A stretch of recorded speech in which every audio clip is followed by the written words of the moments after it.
यहाँ चाहिँ पोखरी आज चाहिँ एकदम सफाइ भइरहेछ।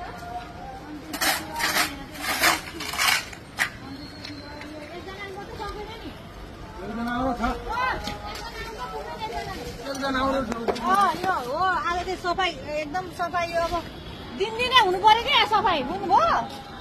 एकदम सफाइ भइरहेको छ, एकदम राम्रो भइरहेको छ। पानी पनि सफा गरिरहनु भएको छ युवाहरूले। अनि त्यसपछि गएर यतिको हुनु पर्यो क्या सधैँभरि भाइ।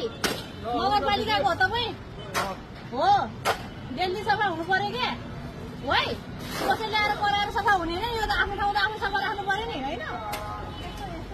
एकदम क्लिन सफा भएको छ अहिले चाहिँ पुरै चेन्ज भएको छ। ऊ चाहिँ देखाउन मान्छेहरू सफा गर्दा एकदम राम्रो हुँदैछ है। लक्कीलापट्टि पनि जाउँ हामी हेर्नलाई।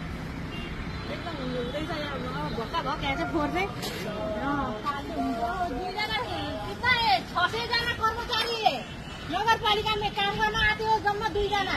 वो तो अच्छी बात नहीं है ना, मेयर को बोलना कि वो ये साफ करने के लिए जल्दी। ओके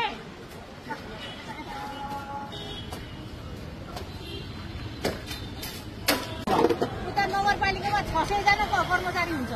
एकजना पनि आउँदैन यता। आज आएको थियो, त्यो पत्रकारले बोलाएको थियो आज एकजनालाई मात्रै। अहिले यता हुन्छ यो फोहोरहरू चाहिँ माथि लगाएर माथि एक ठाउँमा गर्नुपर्छ नि। माथि राख्छ, तल राख्दैन यो।